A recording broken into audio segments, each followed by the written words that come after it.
Salut à tous, bienvenue dans cette nouvelle vidéo. Alors, comme je t'ai dit, je vais en faire très peu pour cet été, j'allais dire non, pour les vacances, tu vois bien, il fait dégueulasse, c'est l'horreur.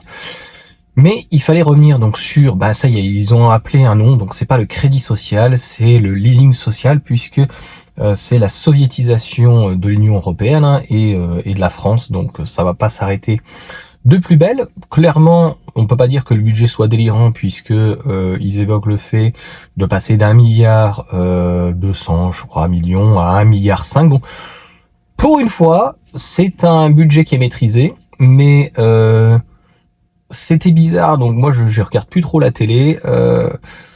Ça y est, on en sait vraiment beaucoup plus. Donc, a priori, Bruno Le Maire s'est exprimé là-dessus. Il a fallu que je voie 3, 4, 5 sites pour que je comprenne un petit peu le mécanisme et ça y est, il est simple comme bonjour.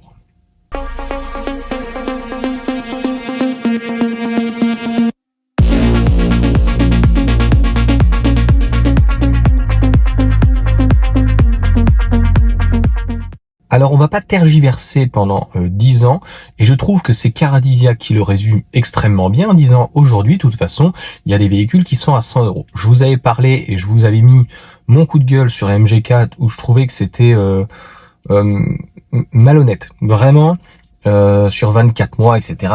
Bref.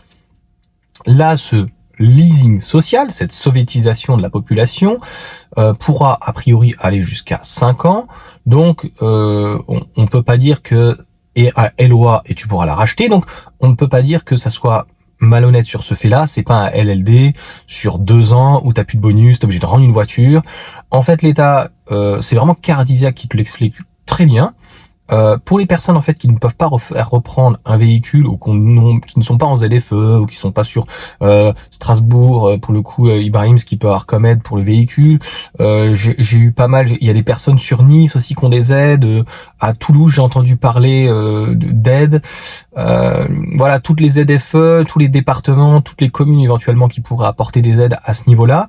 Et si tu rentres dans le cadre de revenus modeste, c'est-à-dire en dessous de 14 000 euros et des bananes, donc par part.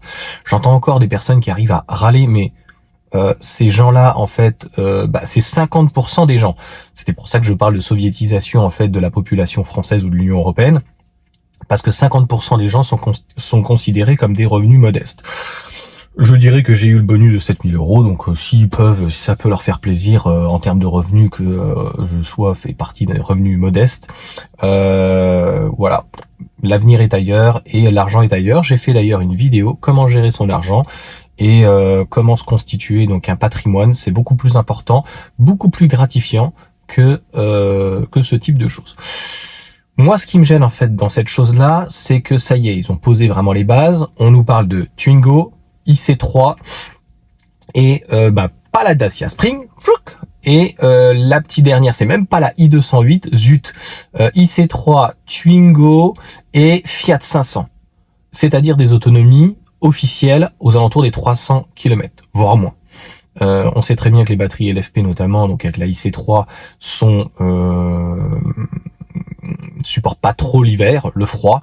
Donc tu imagines quelqu'un, schématise, je ne stigmatise personne, mais quelqu'un qui est dans le Nord ou quelqu'un qui est en Savoie ou dans les Pyrénées, en plein hiver, 320 km WLTP donné pour cette batterie, pour ce véhicule, je pense qu'on va se rapprocher très certainement des 200 km. Ils veulent en plus intégrer les gros rouleurs, lol. Là non, je suis pas d'accord. Un gros rouleur, c'est quelqu'un qui va faire, mettons, 50 000 km par an, voire plus, pas forcément un taxi. Donc c'est quelqu'un qui a peut-être besoin de faire plus de 100 ou 200 km et avoir une batterie, donc une IC3 par exemple avec une autonomie correcte, 320, mais qui risque de se rapprocher des 200 et ne permettant pas de faire un aller-retour parce que la personne a des déplacements en semaine, des fois un peu courts, mais d'autres beaucoup plus longs. Le but d'un trajet quotidien, c'est ne pas devoir avoir à s'arrêter à un CCS, une charge rapide. Là, ça commence à être du foutage de gueule. La deuxième chose, c'est que on nous apprend que bien entendu, donc finalement, les 100 euros sont déjà mis en place sur la IC3, sur la Fiat 500, mais ça veut dire aussi que c'est les finitions bas de gamme.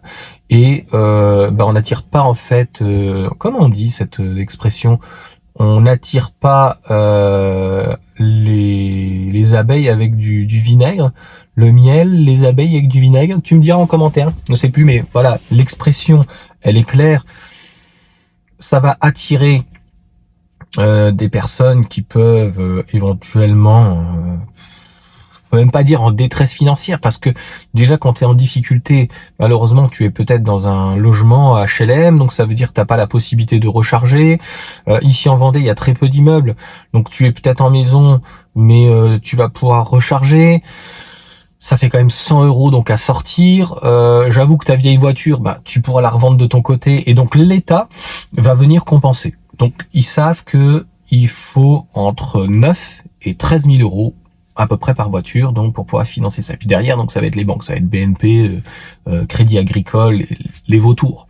Et en plus, ils vont t'imposer en fait une assurance, et qui sera en plus des 100 €. Donc ça pourra finalement ne pas être 100 €, mais entre 100 et 150 €. Pourquoi ils prennent une assurance? Parce que les banques ont dit, nous on veut bien financer vos conneries, mais par contre on prend absolument une assurance derrière, parce que là en fait vous voulez nous faire financer, il n'y a pas d'autre mot. Ça va financer des cassos. Parce que la voiture en termes de finition va être vraiment très mal finie. Donc ça sera du bas de gamme. Au final, c'est des gens qui ont pas de voiture ou qui ne peuvent pas faire reprendre de voiture. C'est des gens vraiment qui sont enfin, ce sera pas c'est 50% molèse. Il y aura des opportunités, bien sûr, pour certaines personnes de prendre un véhicule comme ça. Mais, tu vois bien que donc, tu n'auras pas accès, par exemple, à la IC3 qui est à 179 €. Alors, peut-être que tu pourras l'avoir à 150, hors assurance ou je ne sais pas. Mais l'État va pas tout compenser, et puis des finitions haut de gamme, non, tu auras vraiment, pour résumer la chose qui est terrible, une version vraiment pas de gamme, et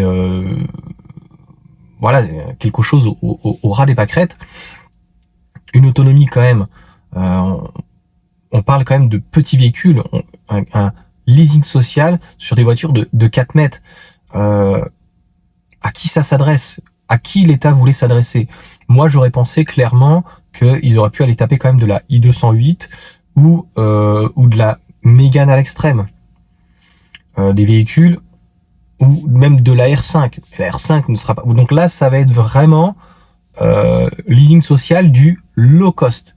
Et vraiment, vraiment, vraiment, je précise, ce qui est fou, c'est que c'est vraiment, ça va être la finition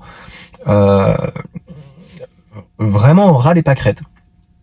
Et donc, va falloir que les gens fassent très attention derrière, parce que il y a des gens qui sont très peu précautionneux, qui n'ont pas l'habitude d'avoir des voitures neuves, donc ils vont essayer d'attirer vraiment les gens là-dedans, mais ça va pas répondre en fait à toutes les attentes, sachant que ça ne pourra être qu'une deuxième ou une troisième voiture, parce qu'avoir en fait un véhicule principal, t'as une Clio DCI où tu peux faire énormément de kilomètres avec, t'as aucun problème. Là, tu vas être avec une IC3, mais mon Dieu, quoi, tu vas être coincé, quoi. N'espère pas, ou ça va être très très très très très très long, tu vas perdre 3-4 heures, n'espère pas traverser la France. Là, il faut oublier, il faut louer une voiture, il faut prendre le train, il faut prendre l'avion. Voilà, moi, dis-moi ce que t'en penses, je suis très très très très déçu par le système, et vraiment, Caradisiac le valide très bien. Ça va être en fait, comme d'habitude, un montage financier. Il manquait c'est 2500 € je crois, où il va manquer des fois 3-4 000, et donc l'État va compenser cette partie-là pour les personnes qui peuvent pas faire de reprise. Ça sera un véhicule français ou européen, puisque la Citroën est faite en Slovaquie, et ça sera obligatoirement donc des personnes entre guillemets à revenu modeste, donc en dessous des 14 000, je sais plus combien là, 600 et des bananes ou quoi par tiers, par tranche pardon, et en gros donc faut avoir les 7 000. Donc 7 000, et après c'est l'État qui va arroser les constructeurs. Il n'y a pas d'autre mot, c'est-à-dire que les constructeurs ne font pas d'efforts finalement. Il n'y a pas là, c'est du pain béni pour Citroën. Donc Citroën va se gaver, ça c'est certain. C'est la nouvelle Dacia Spring. Donc la Spring en fait ne sera pas vendue en Europe. A priori, ça devrait peut-être arriver l'année prochaine quand même. Mais pour le moment, à choisir, ça va être différent. À choisir entre la IC3 et la Twingo. La Twingo, on sait qu'on a quand même un bon comportement routier. Par contre, ça va être une 2+2, pareil. Il va y avoir des contraintes, avec un petit coffre quand même. Pareil, tu pars pas en vacances avec ça. Faut arrêter. Tu peux pas remplacer une compacte avec une citadine. Et la IC3, on l'attend tous. A priori, ils annoncent un très bon comportement, donc routier notamment avec leur suspension là, un petit peu à la Citroën, mais très petit. Et normalement, c'est une 5 places. Mais alors, c'est vraiment petit, quoi. Donc, je suis vraiment très déçu de cette offre qui est pour moi bidon. En fait, elle est déjà pratiquement finalement en place. Elle a déjà été mise en place par les constructeurs. C'est même pas une aide, c'est des voitures au ras des pâquerettes. Et l'État va mettre un tout petit peu la main à la poche. Les banques vont se rincer derrière, vont prendre des assurances. Donc si tu payes pas, de toute façon, ça sera assuré, ça sera garanti, etc. Donc finalement, pourquoi avoir attendu autant de temps pour finir comme ça? Franchement, c'est très décevant. Allez, je vous souhaite une bonne journée et puis à bientôt pour de nouvelles aventures avec leur leasing social, le crédit social, la soviétisation de ce pays. C'est vraiment une catastrophe.